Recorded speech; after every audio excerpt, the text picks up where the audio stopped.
my goodness, tie23 unleashing. Previously known as the Cherry Boy, none of that anymore. What a gamer. Absolutely shredded, very nice. Looking in fine form, both mentally and physically. But also I'm seeing some intense focus on the faces of HAVOK, tie23he, and I'm Exile. They are taking their marks, they're spamming their hotkeys, getting everything set up, getting their hotkeys and everything in order. Oh yeah. Getting comfortable. Here we go. Whatever they need to focus themselves in these final 30 seconds. This is when like the nerves reach their peak right here. Oh, this is when the focus the reaches focus its peak. Yes, all right. So now what we're seeing here on stage is what they're playing Rangers. What the players are going to be doing is what's called muling, which is effectively they roll a character, in this case the Ranger, in order to get a few specific things to give their subsequent tie23? He dropped his burning arrow. Okay, those are, listen, every single second is going to count.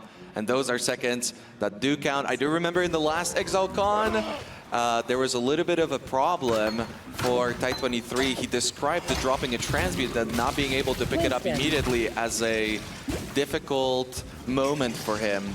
So a little bit of sweaty fingers there at the beginning. Or maybe he was asserting dominance, you know? Maybe. Some sort of strange flex.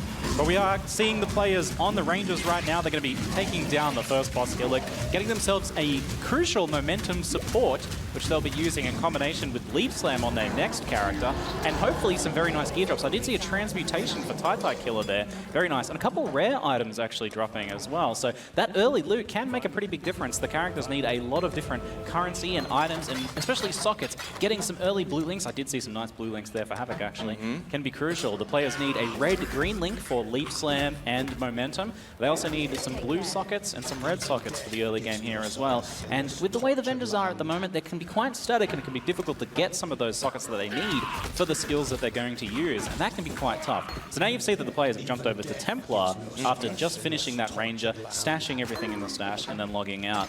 Now that they're on the Templar, they'll be able to do this little run again here and actually go and retrieve that gear so that they can take it forwards into the actual race proper. So we are seeing everyone's on Templar, no unexpected surprises there. If you're going to be racing, you want to be racing on the best setup. Although there was a lot of conversation about Duelist potentially being faster, but the thing about Duelist is that it's kind of driven by RNG. Not a whole lot of RNG when it comes to the Templar gameplay, but there is one thing that might end up being a big deal, and that would be a Chance Orb or a fusings to buy that Chance Orb and get cremation. But we're going to talk about that more once we are in Act 3, but just keep that in mind as the players are already preparing for it.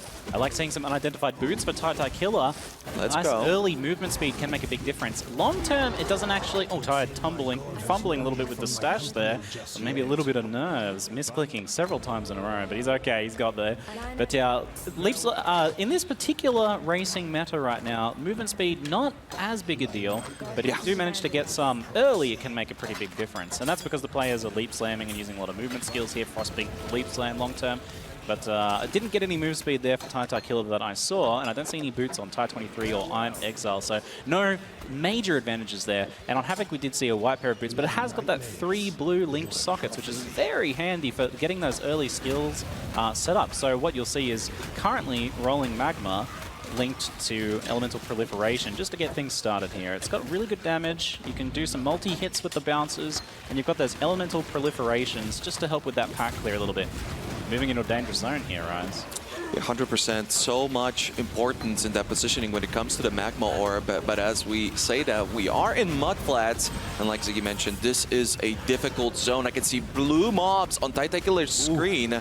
Keep in mind that they are not, in fact, fire resistant, but will be very difficult to deal with, and most importantly, very time-consuming to deal with.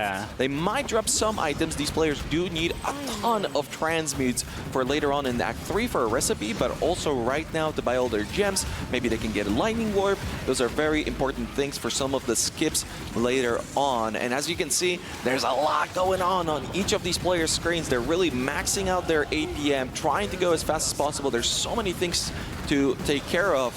But what's most important in this zone is survivability. So you want to get evasion, you want to get armor. Oh, a transmute for tie23he. He's definitely going to backtrack for that. That's a very important item, as Exile in the bottom left is struggling right now with all of these Roas. So many white and blue Roas as he runs past what I believe is a 3-link.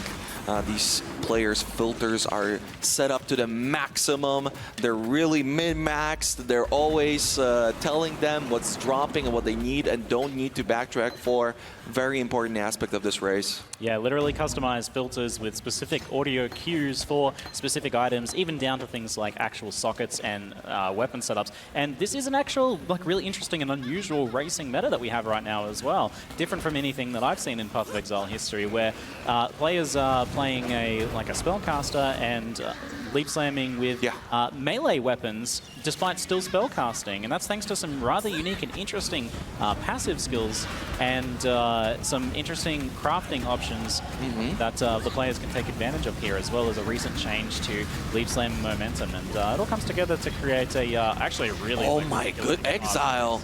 What is happening on his screen? There's just so many blue mobs, but he's taking care of them wonderfully. Those double taps from the Magma Orb. Wow, that was really, really well played by Exile. It's a very difficult pack of mobs to deal with. And some players might be listening to this and they're like, why aren't they talking about Havok being in the lead?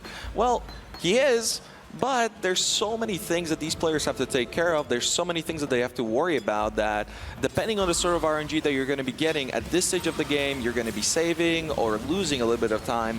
But you can already see that they are level 4. They do have their Frost Blink, which is very important for that animation cancel on the backswing of Leap Slam. And we've got Firewall in place as well to empower the Magma Orb and deal a little bit more damage. There's also a little bit of variety in these strategies that we're seeing from tie23he. You can see that he does have the banner, and tie23he also has the banner, but another thing that has been a big controversial subject is the fact that Havok doesn't use Holy Flame Totem. Yeah. Did he just... Oh, he just... Whoa! He's changed his mind, right? He's changed his mind. Okay, see, that's what I like to hear, because in the qualifiers, he was pretty adamant about it being kind of a waste of time. I was on board with that line of thinking. It does take a long time to put it down, and you've already got your other skills doing a lot of damage at this point, but... you know, here we go. Just every little bit of extra damage squeezed out has been deemed worth it here. So, so we've got 3 fire skills. As you see, 2 of them shoot projectiles, and the flame walls can help boost that damage up. So there can be quite a bit of damage stacked.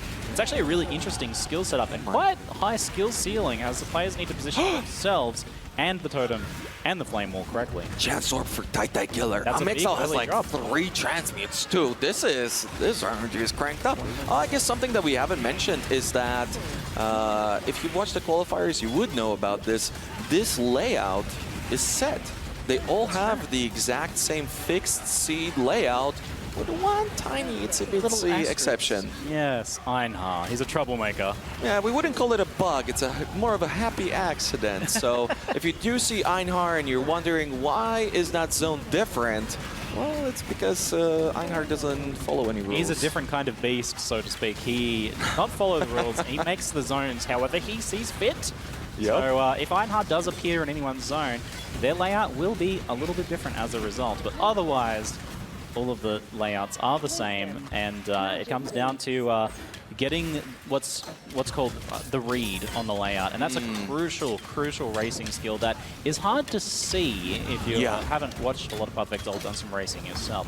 But there's so many different variations of each zone that they can be, and it's procedurally generated, but there are rules, there are tricks, there are all sorts of things that the players can learn for each and every layout that gives them a bit of a clue as to where the exit's going to be, where the crucial quest objectives are going to be, even things like where a pack of magical blue monsters might be, which is a lot of extra experience, for example. Exactly so. And some players would argue that the layout reads really are the most crucial aspect of racing past a certain point. Obviously, it's incredibly mechanically demanding. Like, you can see exactly how much is happening on screen, how many things these players have to worry about. 3 transmutes and a chance for tie23he. You really love to see it. Exile doing great on those transmutes as well as players are heading over to Brutus. I don't think we're going to be seeing a whole lot of ascendancy doing. Havok's screen freezes. What is happening? We're having a technical difficulty. We do not want to see that. Hopefully we can get it squared away very quickly there. Uh-oh. We have a black screen. That does not seem right. Havok restarting his game. He's logging back in. We'll see if we can find anything about that soon. It was right at the very start of the zone. We'll see if we can find out any extra information about that in just a moment. But for the moment, tie23he and Exile have been making their way through the lower prison into the upper prison now. All of them pretty similar in terms of progression through the zones right now, with unfortunately Havok having to rerun that lower prison, as it looked like the instance did die and the zone was lost. Quite an upset, but definitely nothing that's going to keep him down. But right now, the race is very close. The race is most definitely very close. I wonder if we're going to get some sort of ruling on this. I could see visibly how disappointed Havok was in the situation. Yeah. But if there's one player who can mentally recover from this and persevere, it is him. He really does have the experience. I fully believe. I need a lag switch so that you can like manually lag everyone else if someone does lag, and just like even it out. Yep, that would just saying, that wouldn't be a bad idea. All right, we have Exile, tie23he, and tie23he. Oh, rewarded with a chance orb. Sorry to intrude, Ziggy, but Havok gets rewarded with a chance orb, so... He's farming. Yeah, no RNG for him. That's definitely going to help.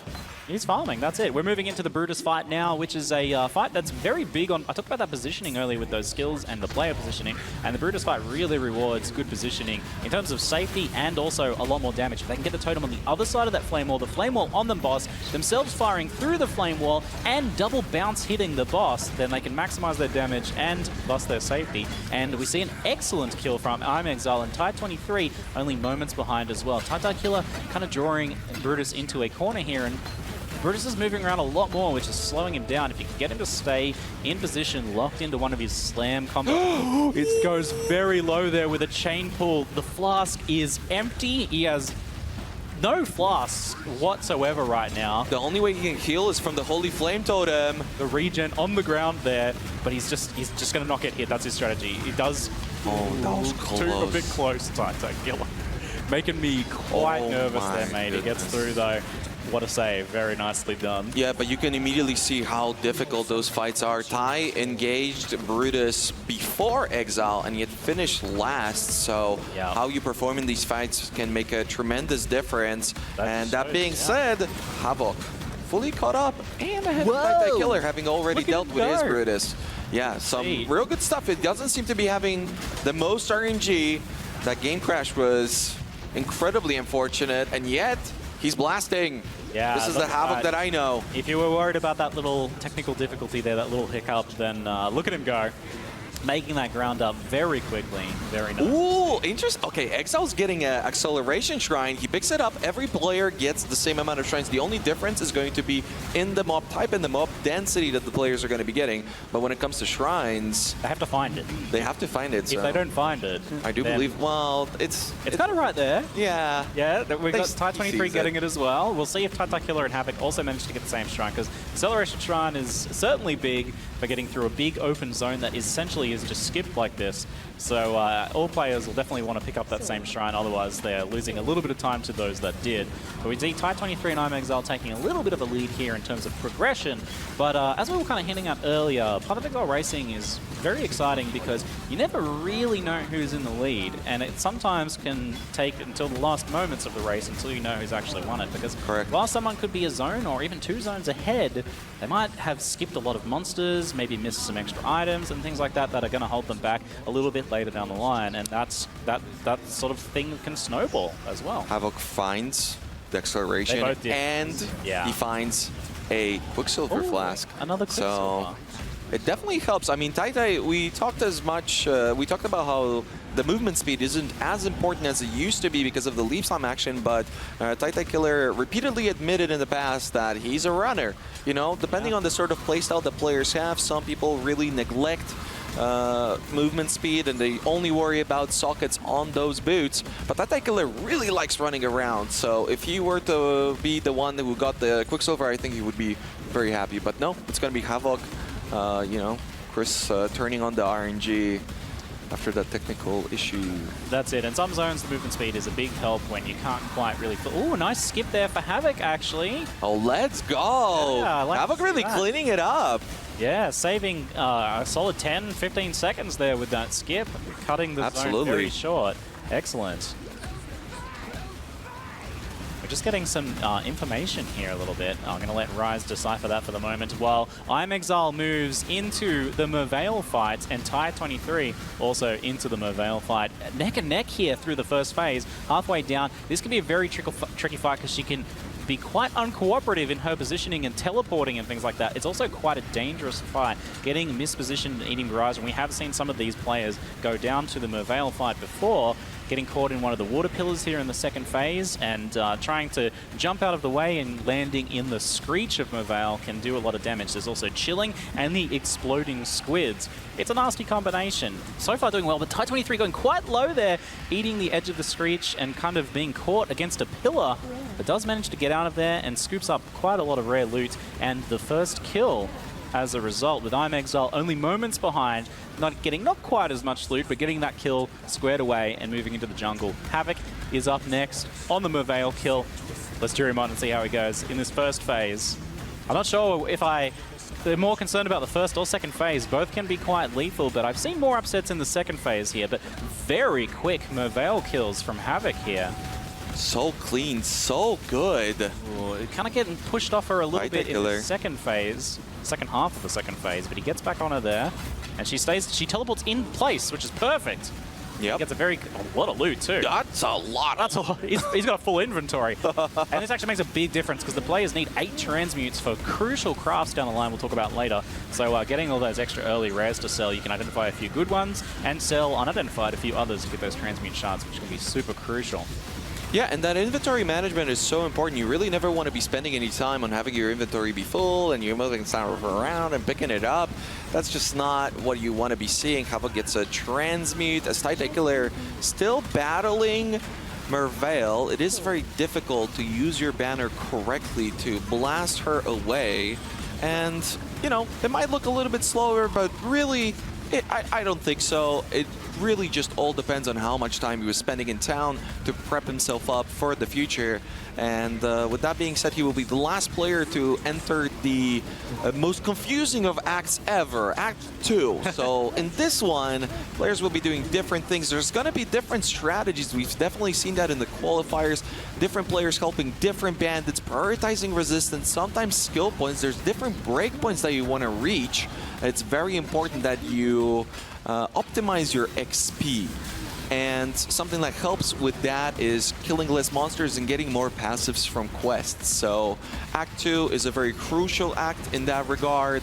And let's try and pay attention as to how much is happening as tie23he runs into a giant shrine. And those bears are dangerous. We were talking about this earlier, but if you saw players losing HP very quickly when it came to Merveil, that's just because they're going so fast and they can't afford to spend the time to really improve their character from the defensive point of view. They just need to power it up as much as possible. Havok just farming a lot of currency here. He's got rare gloves, orb of chance, plenty of scrolls, and he's got another acceleration shrine in a rather crucial zone, the Chamber of Sins. That can be used to either get through the zone very quickly or farm up a lot of experience, as there is guaranteed and set magic monster packs in certain places in this zone that the players will know. And he uses it to get through that zone very quickly while scooping up a little bit of XP in the meantime. Looking very good there. And not everyone, people have had different zone clears these last few zones. It's been rather interesting. Yeah, definitely so. Man, so many acceleration shrines, though. We have almost tied kills for Exile and tie23he on FIDELITAS there, with an acceleration shrine to speed things up a little bit. And Havok and tie23he not too far behind. Havok currently just about to head to the boss, and tie23he just a little bit of a zone behind in Chamber of Sins 1 now. He does manage to get that shrine as well. Uh-oh. Through to the second zone. Exile sees tie enter the Riverways in front of him. I wonder how much of a motivating push that is. I love it. Yeah, you always love to see that. They are, in fact, playing on the same realm from the looks of it, so they are going to be seeing each other in town. Oh! Just getting caught in a circle there. Fire. That was so dangerous. If that was PoE too, he'd be dead. He absolutely would have been. He would have been the so stuns Weapons are so deadly. Absolutely brutal.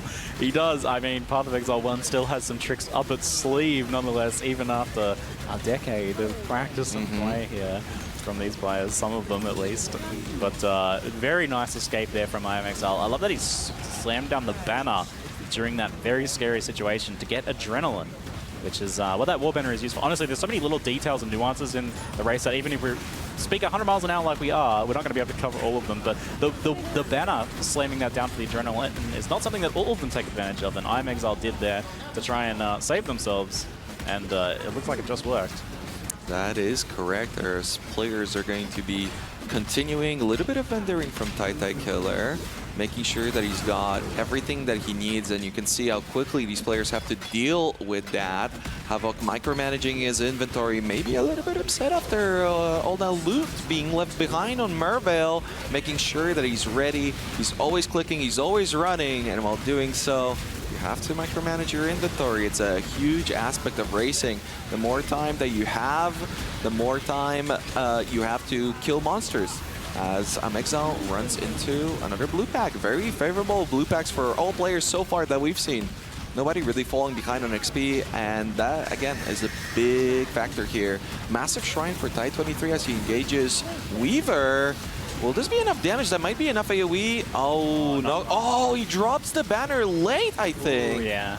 Maybe he could have dropped it a little bit earlier, would have lasted just a split second longer. That might have allowed him to kill it. Same situation for Exile. There was the day where people could get the kill on the first phase of the Weaver, but it's very hard to pull off nowadays. But, it's quite random, yeah. Exile just taking the opportunity through the ad phase here, do a little bit of gear management and tactically organizing your inventory so that you can fit more items into it when the loot does drop, or just know where everything is and get those things socketed, get items crafted, all of that sort of stuff. There's so much stuff to manage on the fly, and you'll see players do things like click the vendor and then manage your inventory while they're running through town, and then while they're loading into the next zone. So all that sort of little shaving off moments here. But a nice Weaver kill for Exile. A little longer, but he gets it done cleanly and gets a little bit of housekeeping done in the meantime. HILLOCK also kind of taking the opportunity to do the same thing here. Looks like everybody that I saw got that massive shrine, so that does add a lot of safety to that Weaver fight, as it grants a lot of extra hit points. Yeah, I absolutely think so. tie23he, interesting, I caught a couple times that he's been picking up a lot of blue items, but he just picked up a sword, which you can vendor blue items for either transmutes or alterations if you need them, but then immediately drop the transmute after. I wonder if he's gonna continue with the same strategy, as tie23he will be the first person to take down KRAITYN. That was a little bit of a strategy too. Some people were helping KRAITYN for the additional movement speed, but oh my god, with all these acceleration shrines, as you can see on Exile's screen, yeah. Looks like we've got another shrine race. We had one of the qualifiers where there was just a crazy amount of shrines, and it looks like we might be having a little bit of a repeat of that, a themed race, if you will. It's good old Domination League back for this race. Very cool. HILLOCK moving into that KRAITYN fight and getting a double shrined up for a very safe and fast KRAITYN kill. We're seeing Path of Exile 1 boss kills for racing now are very fast, and we're seeing faster than ever with a lot of these shrines here. Very nice stuff there. Yeah, I mean, it would be pretty good to get a record time. Ooh, I'd love it. Yeah. I think I felt like we had that last time or something as well, like a record. I would love to see something like that once again. Well, yeah, that's part of the game too, that probably something that these players need to get used to is how much faster all of the loading screens are and how much more smooth the game is when playing in a live setting. I do remember some of our past players mentioned how just clean and steady it is. I think they're getting a little bit stuck there. Trying to... Oh, he didn't have a Lightning Warp. There's a little bit of a strategy where you can jump with Lightning Warp to the KRAITYN area from just that ledge, but sometimes it's closed off, sometimes it's open, sometimes you don't have transmute, sometimes you have a Lightning Warp. tie23he accidentally exited the game. Oh no, a little smirk there. He's back in there though, nice and quick. A little bit of a flick, but he gets it up and going very quickly. Very nice stuff. Yeah, trying to the players used logout as a feature to get back to town really quickly instead of using a portal scroll, which can take a little longer and uses the resource. The logout, used correctly, gets you right back to town very quickly as you just smash that enter key and get straight back into the action. But closing out of the game just adds a few seconds where you have to reboot the game, and can also these little mistakes can kind of rattle you a little bit as well, just give you a little bit of jitters. But the nerves on the stage, it's... I mean, I saw the smile. I saw he immediately smiled. He's like, oops. That's not even that big of a deal. Yeah, it's fine. It might be, though. Yeah. Okay, I don't want to freak out tie23he. Okay, listen, last Exilecon, we brought a lot of attention to tie23he right before the race. And I'm sure he's focusing on not listening this time. But I do know, in fact, that during his practice, he was blasting the caster voices the whole way through. Love it. He can, in fact, hear us. And he practiced in that way for every single one of the qualifiers. And he said it was super effective. Yeah. And he doesn't afraid of anything anymore. So what we're talking about is tie23he was talking in the past about the idea that something that's very true, which is like playing the game up on stage, the bright studio lights shining on you, the crowd, the casters speaking over you, distracting you, an uncomfortable, different setup, a different desk, all of this stuff makes a big difference. I know this time that a lot of players bought their own kit this time, and tie23he talked about practicing in adverse conditions intentionally in order to prepare for the race. And I love that level. I think probably all of them did. Acting kind of. getting into character for being here live and in such a foreign environment for racing, not in the comfort of your own home, because it's a very different thing. But sometimes these things can also bring out the best in people too, right? Like these are going to be crazy times, though. I'm just really watching all these shrines. That density is ridiculous. You really, in these early acts, you really care about getting as many mobs as possible, because every mob that you get is one less mob that you have to worry about later on, because eventually the players will outlevel the zones significantly to the point where a penalty will kick in and they won't be getting as much XP. At that point, all that you're going to worry about is keeping up your flash, making sure you stay alive, and leap slamming to... Oh, sorry. I thought I saw something, but I didn't. Just into the sunset. Leap slamming into the sunset. Nice. I'm Exile picking up a nice alchemy in the caverns. Very nice. Able to craft something up here, and actually moving up to a perfect time for a bit of management as they wait for Vaal to arrive. The next major boss the players are moving towards at this point is an excellent time to do a little bit of crafting and things like that. So we'll maybe be able to get a little bit of an assessment of where the players are at gear-wise. Everyone's got their gear slots filled. Havoc's gear looking a little bit ramshackle in places. You know, a rarity amulet's not necessarily the thing you want, but gear in each slot is honestly a blessing in a race like this when you're going so fast. Sometimes you can be like, oh, I didn't have gloves equipped this whole time. Certainly, but oh my god, those acceleration shrines are just everywhere. They are everywhere. This is rigged, right?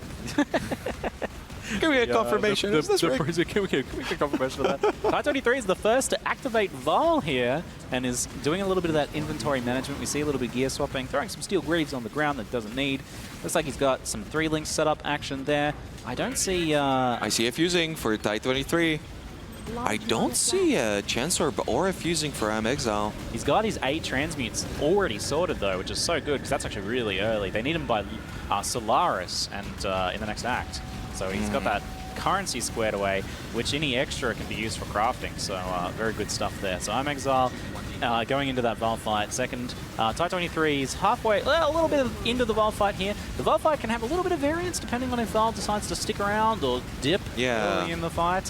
And so far looking fairly cooperative for tie23he. Did duck away for one moment there, but goes into an ice casting phase, which is the perfect time for tie23he to secure the kill there in very short order. We'll see how things go for Exile down to the bottom left now. And so far, so good. He did duck away there just before dying, though, which is a little bit unfortunate, losing a little bit of time to that.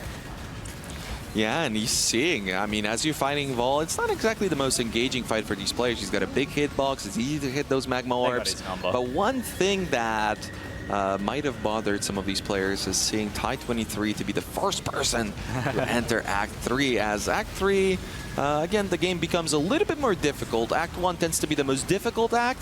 Act 2 is kind of on the easier side, so I'm pretty sure that there's a big side of relief for a lot of these players. Oh, tie23he. Oh, what a layout. Wait a minute, did we see that? I completely was not seeing that. How is there no connection over there? we haven't seen too many zone misreads or big dead ends that I've noticed, at least. And tie23he unfortunately gets a very big one there and has to backtrack of basically an entire zone there. That is crazy big. Unfortunate. Not what he wants at this point, where he's just a little bit of a zone behind the other players. So don't want to be having those situations in order to get that catch up. He's still got plenty of time to catch up though, and we'll see how he does as he moves into the Vaal kill. Just now, he's got a little bit of time. We can take a look at his gear. We see tie23he filling out one of the clusters there, and I did actually want to talk about one of the things here that the players are taking advantage of. So you'll notice that they have Leap Slam, and earlier in the game, a lot of them will have been weapon swapping over to melee weapons because you need a melee weapon in order to Leap Slam. Dual wielding is faster, and certain weapon types are faster. Now you'll see, for example, on Havoc's screen right now, you can see an axe and a sword, and that's the ideal setup. Interestingly, though, in the current racing setup, the players will actually use that for spellcasting as well, and that's because there is a very cool dual wielding node that gives attack and cast speed, so both that movement speed and damage for their spells, but also the mastery, when they take that full cluster, can give 50% increased damage, which is a huge amount of damage at this early point in the game, if you're using two different weapons. So that's why they have that sword and axe. Such a cute and interesting little thing that the players have discovered and taken advantage of here that's created a kind of a unique little racing style. So very cool to see. 2 shrines for tie23he, 2 shrines from Exile, but Exile, no acceleration.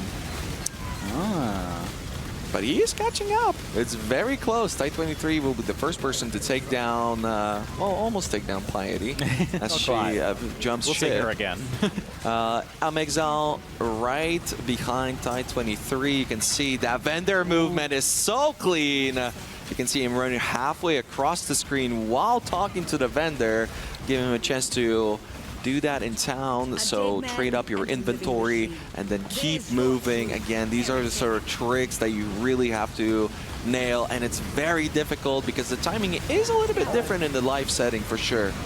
There's some excellent movement going on for Havoc, I've been noticing, moving through some tricky zones with a lot of doors. And the way the players are working is they're doing the Leap Slam and then chasing it with the Frostblink 2, which is an instant skill, to just cancel that little bit of animation, and it'll just look like they're actually just levitating sometimes. Oh yeah. As they move through the zone, just fly multiple screens across the zone. But it's really hard to do that perfectly whilst turning corners and going through doors, and the doors are closed. But the best players can do that, and Havoc was just crushing it through Crematorium there. And Exile moving very quickly through sewers with an acceleration shrine as well. Another one! This is not right. Well, this is a very important zone. The sewers, it's because it's where the rats live, but also because you need the bus. You got to pick up the busts. Yeah, they want those extra passes. It's very important. That was another aspect of the qualifiers that was very different for different players. Some players were going for those busts and getting that extra passive. Some other players, not so much, as I believe Havoc was dropping low. Yeah, you got caught in a blue pack there. There can be some dangerous monsters here in the Zoas. Some of those undying grapplers and things like that, but he gets through there all right. A little bit of help from the shrines. Oh, nice, look like a rare 2-stone ring maybe, and the, rare boots as well. Rings, a ghost maybe for a bit of, oh, there's that acceleration shrine. Yep. Well, yeah, let's get that. Nice. Yeah, the rings are so important. As I began to talk about it a little bit, Act 3 is where the game becomes difficult, but it's not necessarily because the mobs hit harder or anything like that. It's because they're beginning to use different types of attacks, different abilities, different elements. And so for that reason, you're going to have to prepare your inventory to be able to switch out the different setups of gear. If you're fighting Dominus, you might want some lightning resistance. If you're running through Crematorium, you want fire resistance, right? If you're fighting Piety, well, depending on the player, you might go with different sort of setups, as I do believe the players will be able to still abuse some of the portal tech to exit the fight and reset the portals, which might make Piety significantly easier than how other players would do it typically. Yeah, certainly won't be doing that in Path of Exile 2, but for now they can take advantage of the portals. We'll see how that goes. Got tie23he moving through his sewer kill there, getting back into a little bit of a corner, but uses the opportunity to kill a few extra monsters, so not too bad a situation to be in. Havoc just picking up, guess what? It's another acceleration shrine in the battlefront there. He does leave, and that was a little bit of a... he's backtracking to do his Solaris, I see. Didn't really get to take advantage of the acceleration shrine, it seems, as he moves into Solaris there, killing off a few extra packs, as he's really trying to chase down that rare monster, taking quite a while. He does get the kill and gets a nice level there just before moving into the next zone.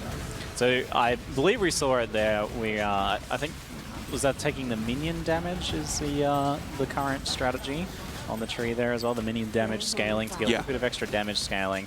And moving across to pick up those nodes there as well, so you can get you can convert minion damage over to scale your spell damage. Well, we're definitely going to be seeing some differences here. I mean, tie23he in the past was known to be a player that just got so good that he could afford to pick up life nodes, you know? It does give you that little bit of more life, gives you a little bit of stun prevention, which allows you to move around. Obviously, it's safer. But if you're ahead, if you're controlling the situation, if you feel like you don't have to get more damage, you have enough to clear and you have enough to do those boss fights, then yeah, getting a little bit more defenses, why not? And Act 3 is the perfect act to do so, as you're going to have a much better understanding of where you're at in terms of RNG, how your gear is looking, and this is already the beginning of when these guys are thinking about when is that moment where I no longer kill mobs to get XP to improve my character and instead try to progress as much as possible towards Innocence and Kitava. And as we... Not interested in those rare boots. They're just straight up vendors them, not even worried about it. He's set. He's looking pretty comfortable with his gear right now. But we just saw the end of Solaris, in which the players will pick up, unless they don't need it, but typically it's always needed, the crafting recipe that adds fire damage, which includes that fire damage to spells, that they can actually craft on their melee weapons, and it's a crucial part of this strategy. However, we mentioned earlier, it does need 8 transmutes, which is a lot of currency to get when you're moving this fast. Well, 4 per weapon. Yeah, 4 You're not always going to be crafting both weapons. True, true. So 4 to 8, depending on the current weapon situation. But you don't tend to find spell damage axes or swords. So yeah, it can be really nice to be able to craft that and actually get quite a lot of damage. It actually comes at a really crucial time as well, because you get that at Solaris, and if you have the currency sorted straight away, you can get that craft done just in time for the Piety and then Dominus fights. And those can be really tough if you don't have a lot of damage, especially Piety as she moves through her phases. But if you can get a lot of damage, you can kill her really quickly and it becomes a lot easier and a lot safer. So timing on that, it can be rather crucial. I haven't seen Havoc go to the hideout yet though, so we'll see if he goes and does that in a moment. Yeah, I mean, if he can take his time to do so, why rush it? You have all the time in the world. They're around the 37-minute mark, which is really fast. I mean, these acceleration shrines are playing a major role. Obviously, the players have improved tremendously. We have a little bit of a difficult fight now for Exile. That's going to be Vicious, who does a lot of fire damage. You do need to kill him for that previously mentioned incredibly crucial Chance Orb, or excuse me, Chance Orb that then you use to buy Cremation. But I don't see a Chance Orb for Exile. I didn't see it using either. Yeah, that can be tough. The players will be transitioning from Magma Orb, or Rolling Magma as it's known these days, into Cremation and Armageddon Brand with a little bit of Desecrate to create the corpses. And that does require a level 28. We just saw Ty as the first one to reach 27. So the players are getting close to that point. So we'll see the skill change. And that happens actually basically at Dominus usually, maybe sometimes at Piety. So oh my goodness. Oh, Exile killing a tormented rare mob. You can see the desperation. Unfortunately, this is the worst case scenario. I mean, I don't want to doom her too much, but there is a very small possibility that Exile is going to run into a problem that unfortunately doesn't have a solution outside of RNG. Typically, the RNG aspects even out, but the Chance Orb is something that just, it does not have another solution. Yeah, certainly you can get by with just one or the other on Cremation or Armageddon Brand, but it's certainly not ideal. So yeah, it can be a little bit of an upset potentially there. We'll see how he goes. tie23he Killer moving through his docks now. It's a good place to pick up a little bit of extra XP. He took a skip across there. We'll see whether it's the correct decision and whether he gets his quest objective or gets caught in a corner. tie23he Killer, he's got 2 Chance Orbs. Maybe he can trade Exile. I don't that would be a first. I mean, hey, they didn't tell us it's against the rules. I'm just saying. Huh? One other player has another. They're right next to each other. It'd be pretty easy to negotiate. It's time to vote. First, Jonathan. Yep. We are Lunaris Temple with Havoc right now with 2 shrines. He's got a Diamond Shrine and I think a Replenishing Shrine there. So a little bit of extra safety and damage there, and he's picking up those big fire damage nodes as well. So lots of damage happening now. The players just start getting faster and faster at this point. It's actually crazy. I'm Exile looking the first to Piety. Let's see how she goes. She can be a little uncooperative if she teleports into a bad phase. She's standing there to cast her ball lightnings, which is pretty much ideal. She stays in location. Oh, a short teleport is perfect. Holy. A very rapid kill there for I'm Exile. Very nice. Pretty much ideal. That was incredible. Yeah, you really want to kill it during that. tie23, nearly perfect as well. Takes a big hit at the end there, but he's okay. It was basically as fast as possible. I don't think we even saw any Ice or Fire Form Piety for either of them. As long as she dies within that duration of the War Banner placement, yeah, that's going to be very important. I mean, I'm Exile. I can see that there is one solution. You can vendor a bunch of rares, get alterations, then convert those into jewelers, and then get a fusing, and then purchase the Chance Orb. Yeah, it's a multi-step process. Yeah, but that's 8 alterations. Yeah, that's the deterministic. And you gotta be picking up so many items. There's so many things to worry about. I mean, we've seen Dominus kills with Magma Orb, and it was okay. You can still put up with that, but once you get to those Act 4 bosses, that's really when the game ramps up, things become difficult, and you need as much damage as possible to shorten those fights and burst through them. As tie23 done with his Piety, and HILLOCK will be there shortly. Very nice stuff. tie23 moving through a little bit of a dangerous spot there with the Quill Beasts. Jumping in, they're moving so fast that sometimes it can be difficult to know what's on the next screen, where you're going to be in the blink of an eye. And if you're already killing things at the same time, then sometimes those Quill Beasts can catch you off guard, but he does manage to survive the hit with some very timely flask use there. And we're heading into some extremely difficult zones now. So these mobs heading up through Scepter of God have lightning damage. They can shock you for a large amount, but they also freeze, so you have to worry about that. Once you get to Dominus, you need lightning resistance for Dominus, but you don't want to die to the fire mob that jumps on you and does a lot of damage. Yeah. So this is where that gear preparation matters the most, because face tanking Dominus is a big aspect. And as I'm Exile is looking to be most likely the first person who will reach Dominus, I think he will be level 28, no cremation, and he's got a little bit of a history with Dominus, as we've discussed previously. He did die on it once during the qualifiers. Actually, his qualifier that he ended up winning, he can afford to lose a little bit of time here, but he can't afford to die, I don't think, considering the cremation situation. So we're seeing the first phase of Dominus fight now, in which a bunch of different unique guardians are summoned, and they're not too bad. If you can kill them in a group, that can certainly speed things up. There's a little bit of a danger there, but I'm Exile getting through quite cleanly, and you'll notice that he's pre-placing the flame totem, the fireballs and everything, because he knows where they're going to spawn, so that damage is already there and going as soon as they're spawned in. But here comes Dominus for the actual first phase, and you want to be able to basically just take him down before he even teleports away here if you can. And we'll see if I'm Exile manages to do that. It's a short teleport, still kind of in range of his current position, and he gets the kill very nice. You see he's already moved over to the right spot for the second phase there. tie23 going through his first phase now, and we'll see how it goes for him, while I'm Exile does a little bit of gear prep ready for the second phase there. tie23 dodges the slam, which he kind of just locked into, as like sometimes they'll use a skill even when they're already dead, but he already had him taken down there. So tie23 moves into the second phase as well. They're so close! I'm Exile, second phase here. Let's see how he goes. Yeah, you can still see that it's a pretty clean kill for I'm Exile, who is slightly ahead. Very nice. Very good job by him. Dominus doesn't move a lot, so the magma, rolling magma is still so effective. tie23 taking a little bit more time despite having the cremation pre-placed. How's this happening? And the Herald of Thunder is on the ground. Yeah, he's going back to town. He's got a little bit of extra stuff to do there. This is interesting, because tie23 known for the coolest Dominus kill of all time. Oh, yeah. In which he killed Dominus without even looking at him and just teleported to the next zone within the blink of an eye. It was something, it was supremely cool. But a bit more reserved and safe here playing it today with the portal pre-place and everything, actually. I like it. He's a little more conservative there, perhaps. But IMEXILE taking a slight half-zone lead here. We're starting to see now where things are starting to shake out a little bit more in terms of who is leading the pack. And very close between IMEXILE and tie23he. Just a little, maybe, edge there for IMEXILE. Can be difficult to tell if someone's got a little bit of a gear edge that might play out down the road. But Havoc looked like he's taking third spot with tie23he just a little bit behind him right now. Havoc moving into his second phase of Dominus as we speak.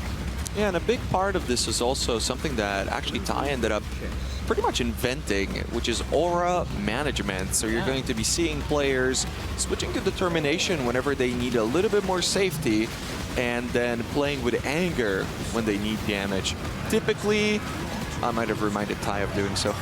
No, well, maybe, no, I'm not quite sure. He was switching out something. But yeah, typically when you're running around and trying to go as fast as possible, you're going to be running around with determination as you do have enough damage. But then on those bosses, when you need to maximize your damage and really burst them down as quickly as possible, you're going to be running anger. And another acceleration strike for Ty. Oh, okay. He's going so fast. Unique dropped at the edge of the screen. He didn't even look at it. He's just like, I got places to be, mate. I'm not even going to look at what that was. I don't even know what it was. Exile's getting another. Okay, like this is great. Look at one of these shrines. We're That is... Oh, Ty, I believe he clicked exit game. I think we had another misclick on the wrong button there. But Yeah, the game's faster. Yeah, that's nice fast load speed there. Oof, very nice. It's just fast here. Yeah. All right, we're I think he does have the banner. Okay, that was a slight mistake, not a. Yeah, I was thinking for a second because they're clicking so fast. I mean, a lot of times Exile is pretty much doing it instantly. Whenever he picks up an item, he immediately clicks to change the character selection screen. And yeah, it just looks super scary. I don't know if I'd be able to do that. I've done that before where I've like went to click up the quest item, logged out, and then I realized, oh, I didn't actually pick up. Okay, Exile's getting so many acceleration shrines, I'm pretty sure he just ran past one. I mean, it was a really dangerous pack, and he knows that he's very close to the exit, but still. Too fast even for acceleration shrines at this point. That's kind of ridiculous. tie23he moving into his Dominus fight now, taking out the ads. Ooh, very quickly. His damage is looking very on point. That is what he needs to be able to get through this fight nice and quick there. He's got his Cremation and Armageddon brand running there, doing lots of damage. Being able to pre-post those Cremations as the mobs spawn is a big help in getting those damage preloaded and to burst them down right as they appear. Havoc moving fast right now. Oh my god, we are at the pinnacle of kill monster fast, both in terms of these races, but also in terms of the acceleration shrines that have been seemingly hand-placed by the developers here. tie23he's inventory looking like a little bit of a mess. He takes a moment to get a sip. Nice. It might be chaotically organized, you know? It just might be one of those things where he knows what he needs, he knows what he's got, and he's not going to be picking up that much more. He does seem pretty set up, which is very nice. It's going to give him an opportunity to catch up as IMEXILE with another accelerate. He's got another one. It's been every zone in Act 4. Huh? Actually nuts. tie23he gets his Dominus kill down. Second We'll skip from Ty. Oh, he gets it. There we go. Yeah, very cool. Sorry, guys. It's just going by so quickly. There are very important skips in Act 4 in the Resto Zone specifically and in Combs Zone as well. But sometimes you see players, even though they have the possibility to go for that skip with a Lightning Warp that you're later on going to be needing as well, IMEXILE gets another acceleration. That skill's still going. Do I even there's more accelerations than less at this point. They've had acceleration active more than less. It's not just confirmation bias, I don't think. Like, yeah. Someone will go through and count and be like, yeah, that was like 19 acceleration shrines and like 2. Rigged. But yeah, sometimes you're going to be skipping, like you're seeing on Havoc's screen. He went for the skip. And sometimes if you need a little bit more XP, those cages do offer a lot of it. Again, you can see it on Havoc's screen at the top right. Ooh, a little bit of movement there, but it's still clean. A big skip from him. Gets both of them. Very nicely done. Yeah, with all these shrines, I think they just have so much XP. None of these players are going to choose to actually fight the monsters at this point. Buckle just snapped out of existence there by HAILRAKE. He's always a fast boss fight, but that was something else. It's like our commentary can't even keep up with explaining the various skips and things like that. They're moving too fast with acceleration shrines. But yes, there is some crucial skips there that it's too late to explain. They've already done it. Yep. But we do have on Kaon's Stronghold the potential for a huge skip actually, where the lava falls can be jumped up from the right angle, bypassing sometimes up to half of the zone. There can be one or two of those, and they're much easier to do with Lightning Wall, but they can be done in some of the ways. It can be a little difficult, but I don't believe we saw any from IMEX, so I don't think I noticed one. We'll see if any of the other players manage some zone. Ooh, Exile! Yeah, see, this is the big problem when you have to use Magma Orb. When you don't have that cremation, you're having to continuously cast. Oh, that is brutal. Yeah, you're just standing around, you're in danger. Look at him though, he's still winning though.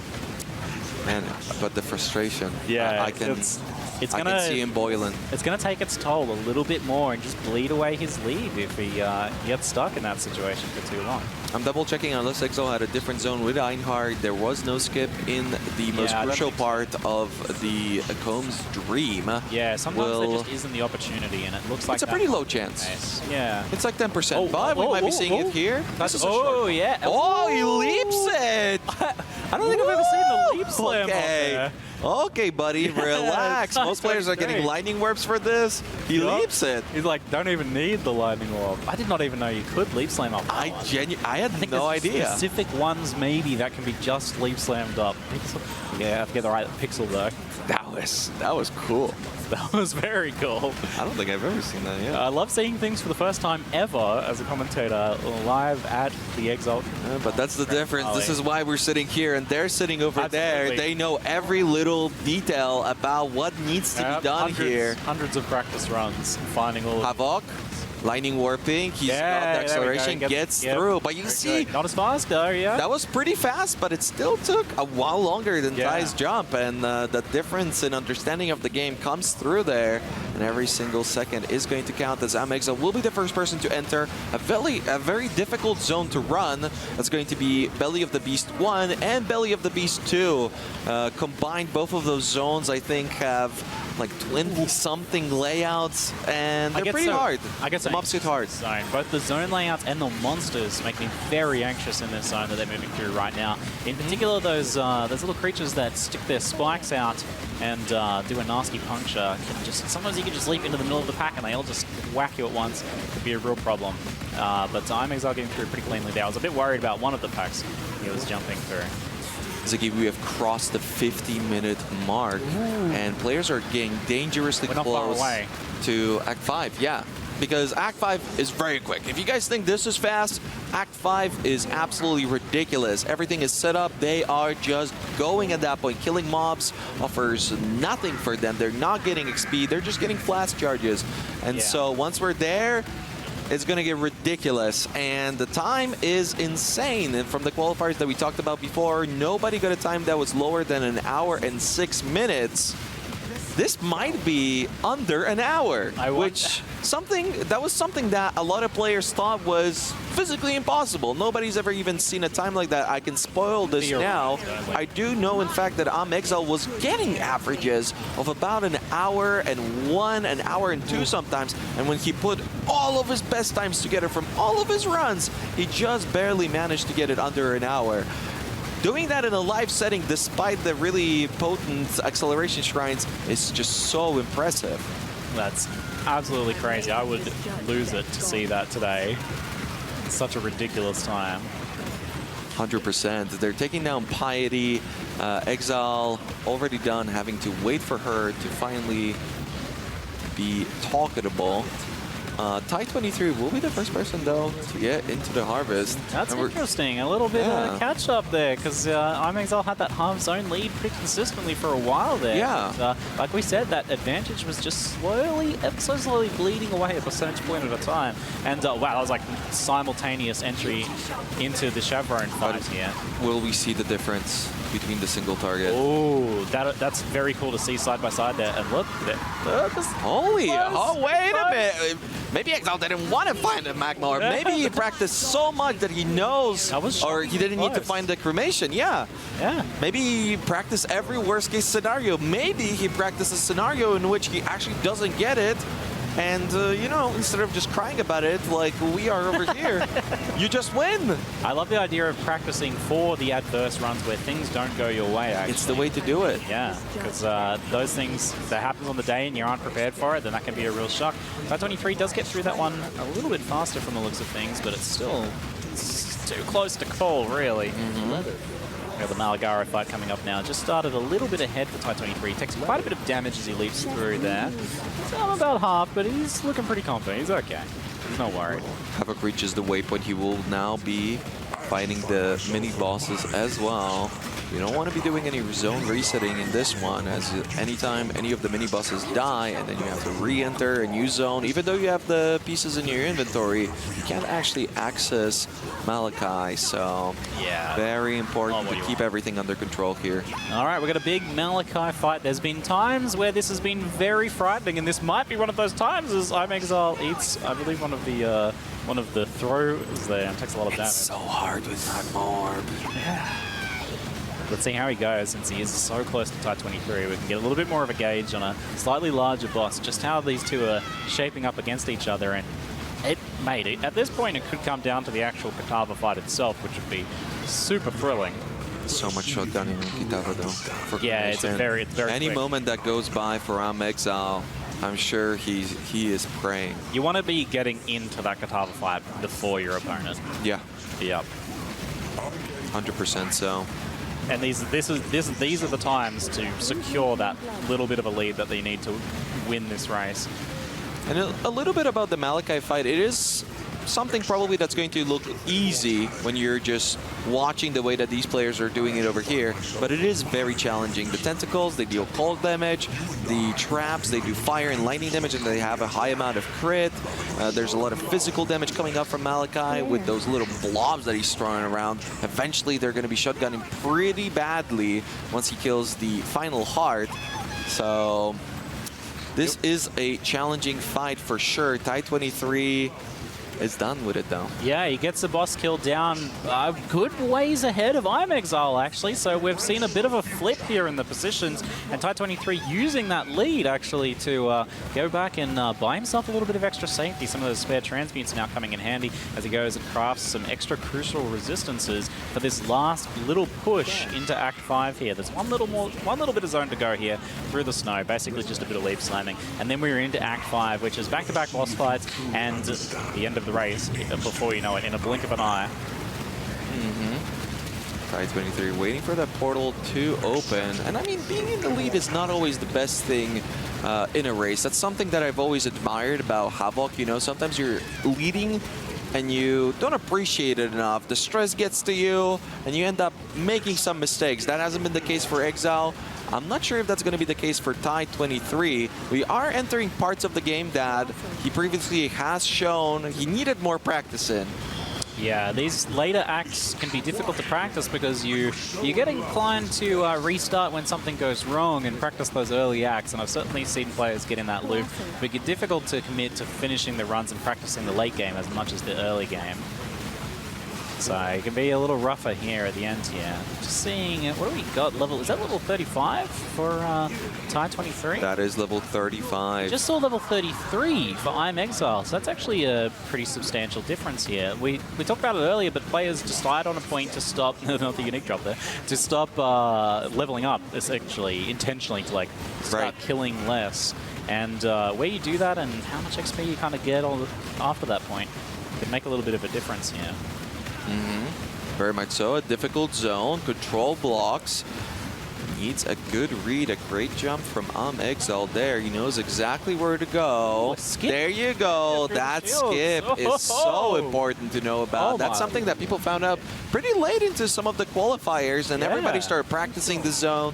It's so cool to see that they did in fact figure it out and can replicate that skip 100% of the time. Very nicely done, saving themselves a lot of time from both tie23 and I'm Exile, who is just now getting his Eyes of Zeal. Yeah, so I mean, this. I mean, they're not getting acceleration shrines every time, at least. Yeah, anymore. no, we seem to have run out of acceleration shrines. Sorry, that was the supply has been consumed. I want to say I'm happy, but speed. It's like I want him to go fast, but at the same time I want the event to last. So I don't know. That's it. Hey guys, can you slow down? Come on. Yeah, give us another 10 minutes, maybe. Please, it's not going to happen. Look at him go. We have a couple of very dangerous zones here. The monsters in here, we have seen upsets of people jumping into a blue pack and getting taken down. Certainly at this point, you're starting to get really under-leveled. So we just saw tie23 hit level 35. It's a level 42 zone, 7 levels under. And if you look at their HP, you know, I'm Exile's got 742, I believe. tie23 has 755, very close HP, but none of those values are close to what you would have in an average player's run, I think. No, yeah. The regular player don't usually equal the zone level, maybe a little bit over if you're doing mechanics, right? But no, that's not the case here. tie23, 7 levels under. I'm Exile, even more, like 9 levels under. Yeah, I'm Exile knows that he needs to cut corners. We were talking about how much he was keeping up, but the cremation is just such a big deal. He's rushing, he's charging. He still can win. It is going to be very close, but it might boil down to a mistake from tie23, a man who has shown at the previous Exilecon he doesn't make mistakes. No, he's very much all about securing that big win, and I think he wants to be in the lead. That's the position he wants. Yeah. Not to be like trying to play the catch-up, as we've seen from some of the qualifiers. But here he goes into the Innocence fight. It can be a very dangerous fight, but players have kind of got this one down pretty comfortably lately. We haven't seen too many upsets recently, so hopefully we won't see any big deals here. There is some ad phase here that they have to go through, which is relatively safe, and you'll notice that they know that they don't really have to chase down all those bubble mobs and things like that as well. You say that, Ziggy, but we do see a little bit of a difference between those two players in their strategy and approach and the confidence that they both have. As one player clicked a certain item, as I know tie23 can hear me, so I'm not going to say for him to click it too. You can't click it anymore, Ty. No portals. But Exile's got a portal present in case something happens. Yeah, the little safety portal there. Yeah, he can recover. It is nice to have a few portals to go into that Kitava fight coming up, so hopefully all the players are squared away for that by that time. But we see Havoc actually making, I feel like, a nice bit of a catch-up there as he's moving through the Chamber of Innocence himself now, so he's not far away from that Innocence fight himself. We did just cross the 1 hour mark, so it's not going to be under 1 hour, but it will be very, very, very close. I mean, you might think, oh yeah, they've still got to kill Innocence, and then they've got to like go to Kitava. It's like literally like it's 3 leap slams away after you finish Innocence. Yep. So we're not far away, just minutes away from closing this out and seeing who's going to take not only top position, but second and third are also a big deal, as there is some significant prize money on the line here. No pressure in the last moments of the race here, guys, but woo! I mean, we're talking a lot about Exile and tie23, but look who's fighting Innocence as well. Hey. You know, normally we'd be full screening somebody, focusing on them a little bit more, but it is just so close with tie23 also catching up and doing incredibly well. His management of those items, of those auras and abilities is just so supreme. He's always the player that shows his magnificence in the later parts of the race. And tie23 will be the first person to enter. Oh, Havoc went very low there to some projectiles from Innocence. Havoc does have a little bit of a history with Innocence. Yeah. He has had some situations in the past that were tricky. Oh, and so much. Havoc, please. No flash. Oh, Havoc! Oh, absolutely brutal. My heart shatters. The devastation. Did he have a portal up?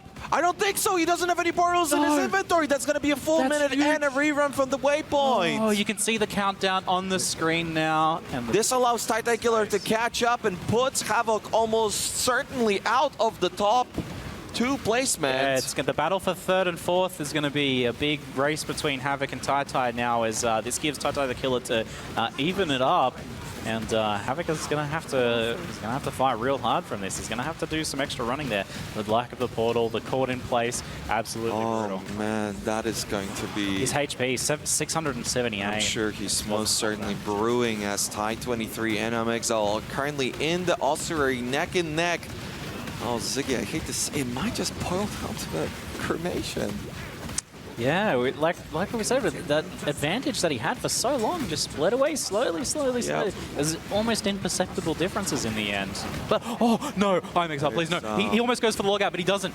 The acceleration strike, acceleration strike is just like, I'm going to hop around. I'm going to go around. Oh, my God. Ty doesn't have the acceleration. He's jumping as quickly as possible. He did get past that back. Oh, my God, it's so close. I'm Exile, how did you survive that? It was so close.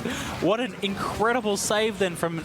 That would have broken my heart to see that. This is so close here. Both players skipping the shrine. I didn't even get an opportunity to see what it was. I believe they both saw whatever that was, but they need to get to Kitava. We are closing in I here. Can't even tell who's going to be getting there first at this point.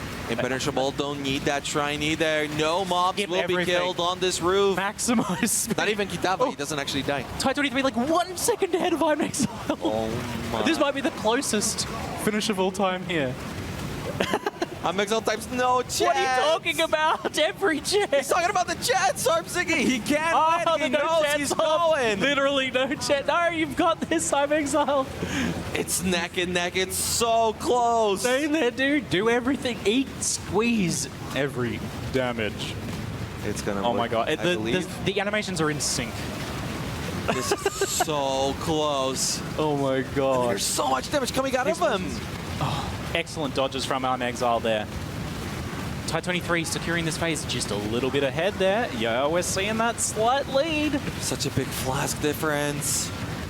Oh, the huge tie23he. No, don't die. X-Mark on Exile. He waits it out. Oh. A second portal coming up for Exile. The ad phase begins. Ty dodging a hand sweep. Oh my God. Did Ty get it? No, that's the next hard phase. Ty playing it safe, making sure he's dodging everything. Oh, no, so low. What the? My God. 10 points. No, tie23he, please. Oh my God. He's okay. Exile dodging, tie23he closing it out here. Will he safely play it? Kitava falls. I believe that's the last phase. tie23he will take it yet again. Well done, tie23he. Oh my God, could not be closer. And the heart-wrenching near miss in the final seconds there. tie23he is your grand champion for Exilecon 2023. Oh my God, it rhymes perfect. Oh my goodness. Oh. And